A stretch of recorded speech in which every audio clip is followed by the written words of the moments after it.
ऐसे में जो सबसे पहले कायरता वाली हरकत पाकिस्तान ने करी थी, जब हमारे यहाँ के टूरिस्ट जो गए थे घूमने के लिए विल्सन घाटी में, तो वहाँ एक हिंदुस्तानी, वहाँ पर जो लोगों ने हरकत करी पाकिस्तानी आतंकवादियों ने, उसको लेकर बहुत ज़्यादा दुखी हुआ था। जिस तरीके से वहाँ पर जो औरतें हैं उनके हस्बैंड के साथ जो हरकत हुई, उनको जिस तरीके से मारा गया, तो बहुत ज़्यादा पूरा देश ही एक तरीके से मैं कहूँगी कि रोने लगा था। वो सारी वीडियोस भी बहुत ज़्यादा वायरल हुई थी।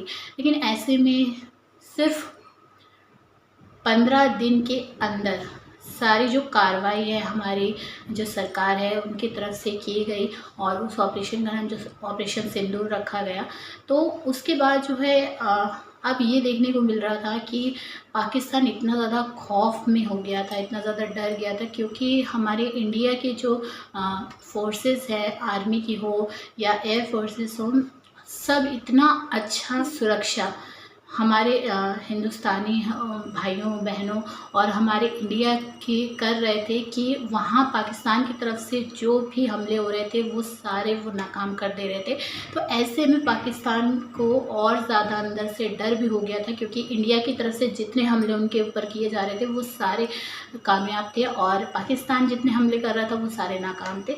तो इस वजह से ना पाकिस्तान और ज़्यादा डर गया। तो अब उनके जो वहाँ के लोग थे, जो आर्मी के और जो गवर्नमेंट है वहाँ की, उन लोगों के दिमाग में ये खुराफात आई कि चलो क्या करते हैं, अब किस तरीके से जो है अपने हमले कामयाब करा जाए। तो उन लोगों ने क्या किया, उनके जो ऊपर के लोग थे जो गवर्नमेंट के, उनकी कॉल हमारे गवर्नमेंट की तरफ आई और उन्होंने बोला कि चलिए ख़त्म करते हैं और ये लड़ाई बंद करते हैं और हमले बंद करते हैं। तो इस बीच में इंटरफेयर किया था अमेरिका के डोनाल्ड ट्रंप ने।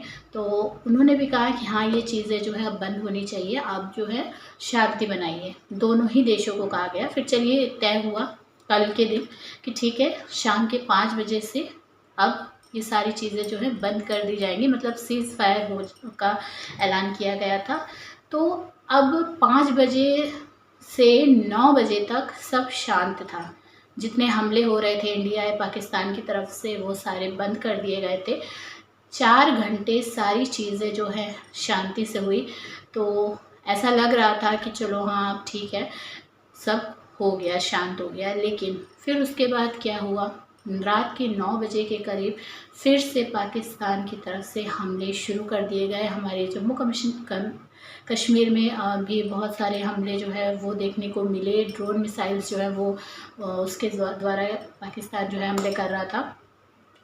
तो एक तरीके से 4 घंटे के अंदर ही सीज़ फायर का जो उल्लंघन है वो कर दिया गया पाकिस्तान की तरफ से। अब इन लोगों के दिमाग में ये चल रहा था कि जब हिंदुस्तान इंडिया की जो फोर्स है वो शांत हो जाएगी, बेफिक्र हो जाएगी, तो हम जो है दोबारा से अटैक कर देंगे और हमारे जो हमले हैं वो कामयाब हो जाएंगे। तो ये इन बेवकूफ़ों के दिमाग में चल रहा था। लेकिन उसके बाद भी इंडिया की जो फोर्सेस थी उन्होंने बहुत अच्छा प्रदर्शन किया। जितने भी हमले फिर से किए गए थे वो सारे उन्होंने नाकाम किए हैं और ये सिलसिला चलता ही जा रहा है। लेकिन आपको मैं बता दूं कि इंडिया के जो गवर्नमेंट है खुली छूट जो है वो इंडिया आर्मी और जो एयर फोर्सेस के जितने भी हमारे सेना है उनको दे दी गई है। तो एक तरीके से अब इन बेवकूफ़ों को ना बहुत अच्छे से अंदर घुस के समझाने की ज़रूरत है। अगर ये अपनी हरकतों से बाज नहीं आए तो हो सकता है ये अपना पूरा ही जो देश है वो खो दे और इंडिया का जो तिरंगा है वो पाकिस्तान में भी लहरा जाए। तो आप इस पर क्या कहेंगे, कमेंट करके बताइए। और आपको ये चीज़ लगती है या नहीं, ऐसा करना चाहिए या नहीं, वो भी मुझे ज़रूर कमेंट कीजिएगा। और ऐसे ही अपडेट्स के लिए चैनल को सब्सक्राइब कीजिए।